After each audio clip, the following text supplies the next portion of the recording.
ጳጳስ ነኝ ጠይቁኝ ብፁዕ አቡነ አብርሃም። ሰማይም በመብረቅ ይታረሳል መታረስ ባለበት ሰዓት፣ አባትም ደግሞ እስካጠፋ ድረስ በልጆቹም ይወቀሳል በሲኖዶሱም ይቀጣል። ሰልፍ እንወጣለን። የነገ የልደት በዓል ሲከበር ሁሉም ሰላማዊ ሰልፍ መውጣት አለበት። የዶሮ የተወደዳችሁ ውድ ቤተሰቦቻችን ኦርቶዶክሳውያን እንዴት አላችሁ? እንዴት ቆያችሁ? እንዴት ሰነበታችሁ? እንኳን ለጌታችንና ለአምላካችን ለመድኃኒታችን ለኢየሱስ ክርስቶስ የልደት በዓል በሰላም አደረሳችሁ።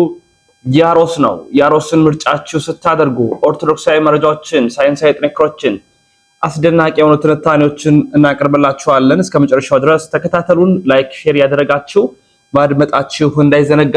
ሰላም ጤና ይስጥልን። እንዴት አላችሁ? ታላቅ የሆነ የምስራች ሐዋሳና በሐዋሳ ዙሪያ ሌላም ቦታ ያላችሁ ለእናንተ እነሆ። ሰርጋችሁን ቤት ለማድረግ አሰባችሁ።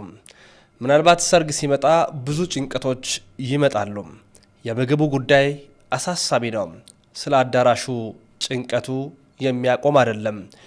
የምግቡ ጉዳይ ብቻ ሳይሆን የዲኮሩ ጉዳይ፣ የካሜራ ሁኔታ ከሽምግልና ጀምሮ እስከ መልስ ያለውን እንዴት አደርጋለሁ?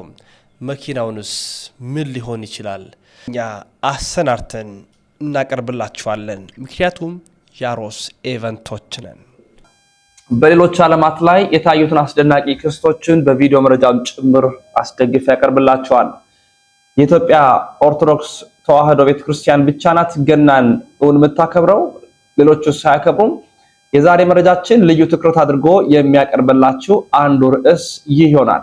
እስከ መጨረሻው ድረስ እንድትከታተሉን በድጋሚ የጋበዝን በቀጥታ ወደ መረጃዎቹ ነው የማመራው። እንኳን አደረሳችሁ ማለቴ እንዳይዘነጋ። አያይዘንም በተለያዩ ቦታዎች ላይ የተከበሩትን አስደናቂውን ዝግጅትና አልጀዚራ የዘገበውን ልዩ ዘገባ ባቀርብላችሁ ወደድኩኝ። የት ነው የክርስቶስ ልደት የተከበረው ብትሉኝ፣ ያው የመጀመሪያው አዲስ አበባ በተለያዩ ክፍሎች አጠቃላይ ኢትዮጵያ ጌታችንና አምላካችን መድኃኒታችን ኢየሱስ ክርስቶስ ተወልዷል እያለች ታከብራለች። ይሄውም ደግሞ ቤዛ ኩሉ ዓለም በቅዱስ ላሊበላ በልዩነት የሚከበር ስፍራ ነው። ይሄውም አስደናቂው ክስተት ተከብሮ እንዳለፈ ሁላችንም የምናውቀው ነው። ሌላው የክርስቶስ ልደት ካከበሩ ሀገራት መካከል በጣም ደስ የሚያሰኘው የታላቁ ካቴድራላቸው በሴንት ፒተርስበርግ ሩሲያ ላይ የሩሲያው ጠቅላይ ሚኒስትር ቭላድሚር ፑቲን በተገኙበት የልደት በዓል ተከብሯል። ኢስተር ነው፣ ግን በታላቁ በፒተርስበርግ ካቴድራል በቅዱስ ፒተርስበርግ ሩሲያ ላይ በሚገኘው የክርስቶስ ልደት ስለመከበሩ አልጀዚራ ዘግቧል። ሁለተኛ የአስደናቂው እንግዲህ አዲስ አበባ በመስቀል አደባባይ የተከበረውንም ልዩ አከባበርም ያከበረ ወይም የገለጠ ሲሆን፣ ሌላው በኢስተርን ኦርቶዶክስ ውስጥ ካለችቷ በጣም አስደናቂው በዌስት ባንክ ያከበረችው የግሪክ ኦርቶዶክስ ቤተክርስቲያን ናት። እንግዲህ ግሪክ ኦርቶዶክስም ኢስተርን ኦርቶዶክስ እንደሆነች እናውቃለን። ዌስት ባንክ በሚገኘው በአስደናቂው የግሪክ ፓትሪያርክ ኦፍ ጄሩሳሌም ወይ ደግሞ በኢየሩሳሌም እንደምናስታውሰው በጣም በክርስትና እምነት ገዳመ አቶስን ጨምሮ ብዙ የምንኩስና ስርዓት ብዙ የክርስትና ስርዓቶችን የምታካሄድ ምንም እንኳን ኢስተርን ብትሆን አንዷ ግሪክ ናት። ጥንታዊት እንደሆነች ምንም የሚያጠያይቅ አይደለም። እዛም እንደተከበረ መረጃዎቻችን ገልጧል። በቤተልሔም ዌስት ባንክ ላይ ማለት ነው። ሌላ እንግዲህ ያከበረችው ሀገር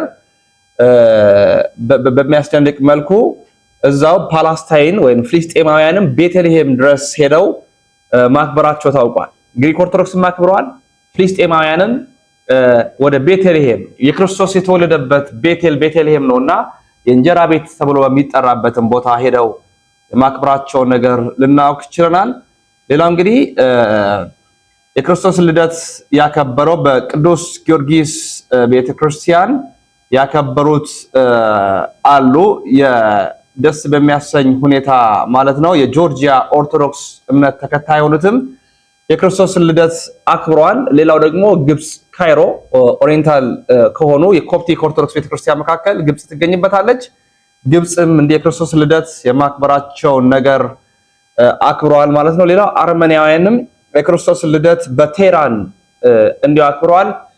ደስ ያሰኛል በእውነት። እሱ ብቻ ሳይሆን ሰርቢያውያንም የክርስቶስ ልደት የማክበራቸው ነገር ልናውቅ ችለናል።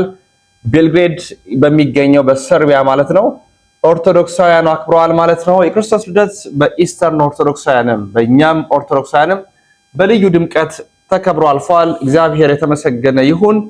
ስለማይነገር ስጦታው እግዚአብሔር ይመስገን ብቻ ነው የምንለው። ወደ ቀጣይ መረጃዎቻችን ስናመራ አባታችንን ጳጳስ ቢያጠፋ ይከሰሳል ወይ ሲሉ ሰማይ አይታረስ ጳጳስ አይከሰስ የሚለው ብሂል ስህተት ነው ብለዋል ብፁዕ አባታችን ብፁዕ አቡነ አብርሃም። ሰማይም በመብረቅ ይታረሳል መታረስ ባለበት ሰዓት፣ አባትም ደግሞ እስካጠፋ ድረስ በልጆቹም ይወቀሳል በሲኖዶሱም ይቀጣል። እስከ ቀኖና ቤተክርስቲያን በሚፈቅደው ወደ ገዳምም ሊጋዝ ይችላል። ወደ ጸሎት ጸልይ ንስሐ ግባ ሊባል ይችላል። ማረፊያ ቤት ማንም የማይቀጣ የለም። ከህግ በታች ነው ሁሉ። ከህግ በላይ የሆነ ነገር የለም። ከህግ በላይ የምንሆነው ሁልጊዜም እንደሚነገረን ለተርጓሚው ለአመስጣሪው አልነግረውትም ለሚዲያው ስለሆነ አበዊነሰ መልዕልተ ህግ ሙንቱ የተባሉት ህግን ስለሚገዙት ህግ አይገዛቸውም። ህግ እስከ ጣስን ድረስ ከህግ እስከ ወጣን ድረስ በህጉ እስካልተጓዝን ድረስ ማንወቀስበት ምክንያት አይኖርም። ወቀሳው ግን የአባትና የልጅነት ሊሆን ይገባል። ወቀሳው ግን ቤተክርስቲያኒቱን ክብሯን የሚጠብቅና የሚያስጠብቅ መሆን ይገባል። ወቀሳው ግን እንዴት ነው ባለቤቱ ያቀለለውን አሞሌ ባለዳ ይቀበለው ይላሉ በጥንቱ ዘመን። አሞሌ እንደዛሬው ብር ነው የዛ ጊዜ ተከከላ ጫው ነው ይሟሟል ምን ይላል ዋጋ የለውም ቢል ከሟሟና ከተበላሽ ምን ሀብት ሊሆነኝ ነው ብሎ ጥሎለት ነው የሚሄደው። ስለዚህ ያ ሰውዬ አቀለውም ትልቅ ነው ብሎ አግኖ አክብሮ ነው። ስለዚህ አክብሮ ስተቶችን የማረም ልምድ መኖር አለበት። ለምን እንነካለን የሚል ሐሳብ ያለን ካለን እሱ ስተታችንን ማረም አለብን። ስለዚህ መናንም ይሄንን ከግንዛቤ ውስጥ ማስገባት አለባቸው። መውቀስ ባለባቸው ልንወቀስበት በሚገባው ይውቀሱን ዝግጁ ነን። በጣም ጥሩ። ማክበር ያለባቸውን ደግሞ ቤተክርስቲያኒቷን ነውና ማየት ያለባቸው ያክብሩ። አለበለዚያ አቅልሎ አውርዶ አይደለም ላማኙ እንደው ለሌላው እውነት በጎ አስተሳሰብ ቅን አስተሳሰብ ላለው ለሌላ አማኝ ሁሉ ምንድነው እንዲህ አይነት ብሎ እስከሚተች ድረስ መውረድ በጣም አደገኛ ነው። ቤተክርስቲያን አሳልፎ መስጠት ቤተክርስቲያን አሳልፎ እንደመስጠት ይቆጠራል። በትክክል በቃ እሱ ነው ቁም ነገሩ። ይጠየቃል። ሁሉም ከህግ በታች ነው። ከህግ በላይ ሆነ አንዳች የለም። ብፁዕ አባታችን ብፁዕ አቡነ አብርሃም በአማን ነጸረ በጠየቋቸው ጊዜ የመለሱት መልስ ነው ደስ ያሰኛል። ሁሉም መጠየቅ አለበት። ከጠፋ በአማኝ ምዕመኑ እንዲሁም በሚጠበቀው በተወከለበት ቅዱስ ሲኖዶስም ይጠየቃል ብለዋል። ብፁዕ አባታችን በረከታቸው ይደርብን። ሰልፍ እንወጣለን። የነገ የልደት በዓል ሲከበር ሁሉም ሰላማዊ ሰልፍ መውጣት አለበት። የዶሮ መግዣ ይዞ የሚለበስ ልብስ ይዞ ካለው ልብስ ቀንሶ ካለው ብር ቀንሶ ካለው ምግብ ቀንሶ ካለው ፍቅር ቀንሶ ካለው ከያዘው ነገር ቀንሶ ለሌለው ለመስጠት ሁሉም ሰላማዊ ሰልፍ መውጣት አለበት። ታፔላው ላይ እንዲህ ብሎ ጽፎ ታላቅ የምስራች ለሕዝበ ክርስቲያን በሙሉ ብሎ ታላቅ የምስራች ለሰው ልጆች በሙሉ የሚል ታፔላ አዘጋጅቶ ሰላማዊ ሰልፍ መውጣት አለበት። የከተማው ሕዝብ የተራቡትን ሲያበላ፣ የተራቡትን ሲያጠጣ፣ የተራቆቱትን ሲያለብስ ሊውል ይገባል። ቤቱን ዘግቶ ሲበላ ሲጠጣ መዋል የለበትም። እንዴት ሆኖ? ኢትዮጵያዊነታችን አይፈቅድም። ሃይማኖታዊነታችን አይፈቅድም። የከተማው ማህበረሰብም በዚህ ልክ አይደለም ያደገው። ወገኖቼ አብረን በመብላት አብረን በመጠጣት የምናሳልፈው በዓል ሲኖር ከተማዋም ያምርባታል፣ እኛም ያምርብናል፣ ሀገራችንም ያምርባታል፣ እግዚአብሔርም ደስ ይለዋል፣ ወላዲተ አምላክም ደስ ይላታል። እኛ እንደ መላእክት አይነት ስራ ስንሰራ ስሉ ይሄው ነው ሰላማዊ ሰልፍ መውጣት ያልኩት ለዚህ ነው።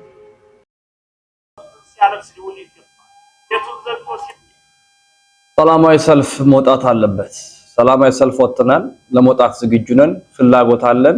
ጥያቄውን ለእናንተ ለኛ ተውኩኝ። በራችንን ዘግተን አማርጠን በልተን ጠግበን እንተኛለን። የተራበውን ምን ያህሎቻችን እናስባለን? የህሊና ጥያቄ ነው። ሁላችንም ይሄንን ጥያቄ ራሳችንን ልንጠይቅ ይገባል። በእውነት የተወደዳችሁ ቤተሰቦቻችን የተለያዩ የቪዲዮ መረጃዎችን እንደሚከተለው እናቀርባለን። ከዚህ ከበዓል ጋር የተገናኘ ከገና ጋር የተገናኘ ልናውቅ የሚገባቸውን መልእክቶች በሙሉ እንደሚከተለው አቀርብላችኋለሁ። ቅዱስ ላይ ታኅሳስ 29 ቀን የሚል የለም።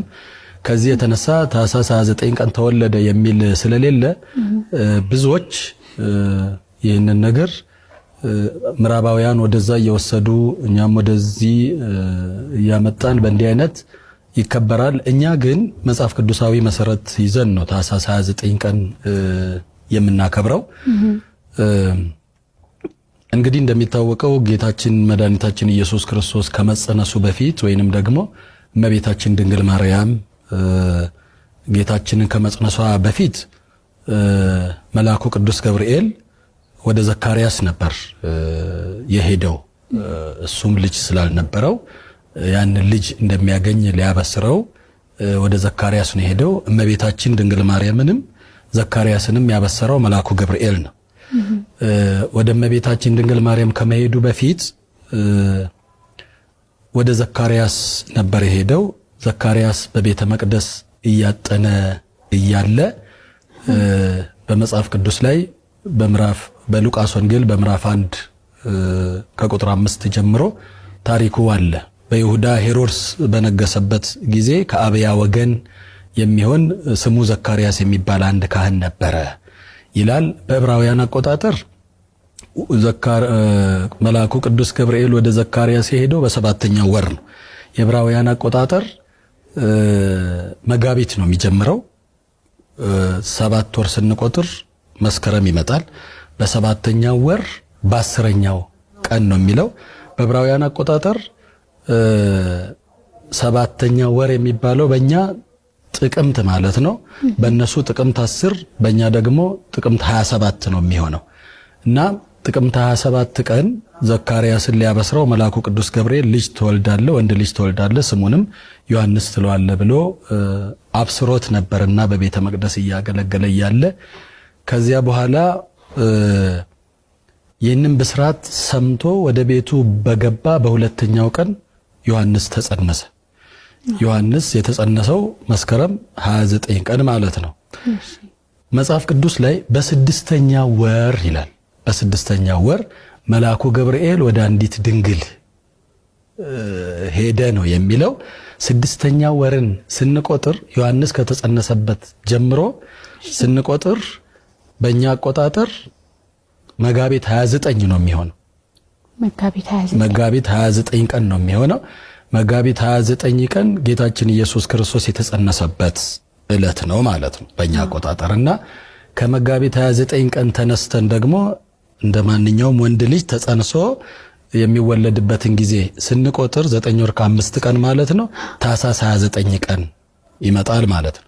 በዚህ የተነሳ እኛ በዓላችንን የምናከብረው ታኅሳስ 29 ቀን ነው ማለት ነው። ሊቃነ ጳጳሳት ለምንድን ነው ለበጎች የማይሞቱ? እረኞች ከሆኑ እረኛ ተላልፎ ነው የሚሞተው። ለምንድን ነው ተላልፈው ሲሞቱ ማናያቸው? ሁልጊዜም 4 ኪሎ ነው የምናያቸው እነሱን የሚል ከረር ያለ ጥያቄ አለና እንዴ እግዚአብሔር ይስጥልኝ። ያው የሰሙትን ስለሆነ የሚጠይቁን ምንም ድፍረት አይሆንም። ለምንድን ነው የማይሞቱ? መልካም ነው። ማን ይግደለን? ለመሞት ወደ ማን እንሂድ?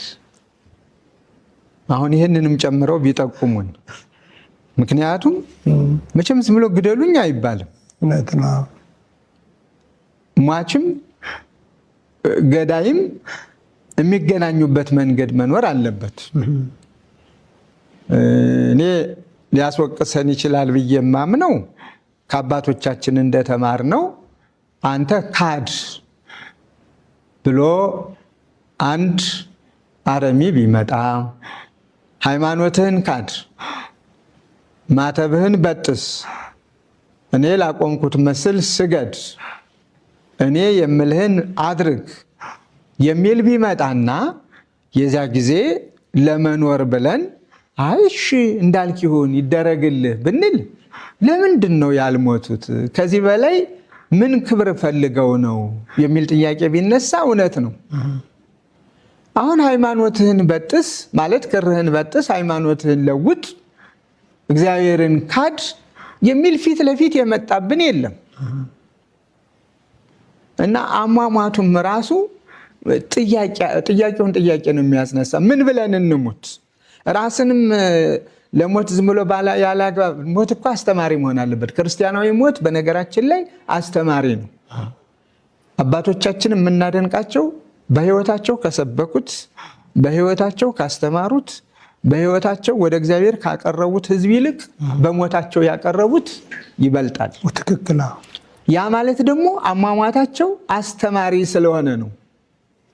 እኛ አሁን ሙቱ የምንባለው በዘመኑ አንዱን ወግነህ ከአንዱ ጋር ቆመህ አንዱን ተቃውመህ ሌላውን ደግፈህ የዚያ ጊዜ መታሰር አለብህ።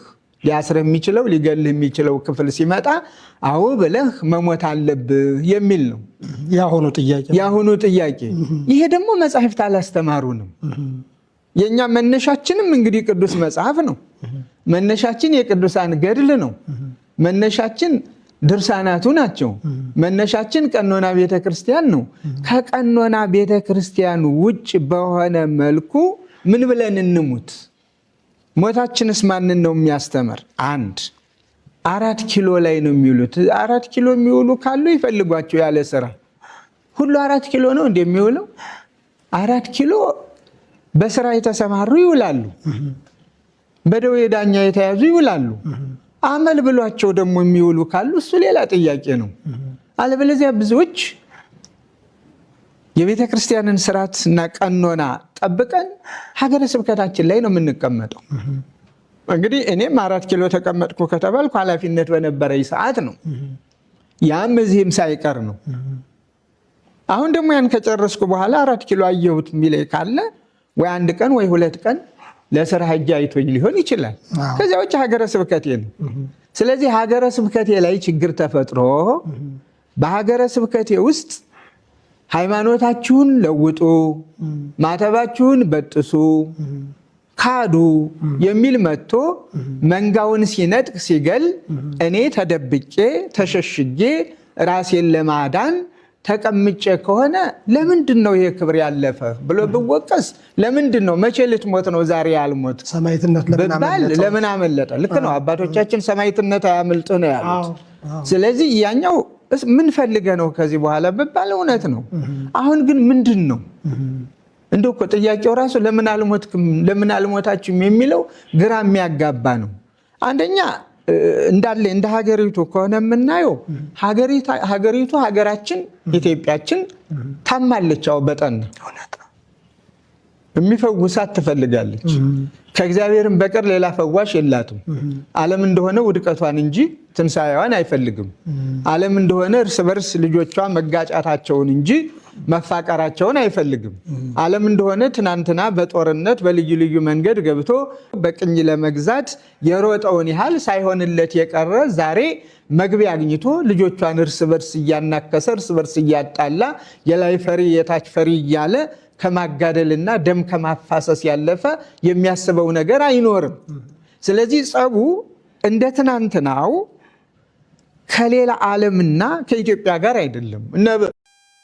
የተወዳጅ ቤተሰቦቻችን የዛሬ መረጃዎቻችን እኚህን ይመስላሉ። በሌሎች የቪዲዮ መረጃ ማስረጃዎችን እንመለሳለን። ስራበትን ሰናይ ቆይታ ይሁንላችሁ።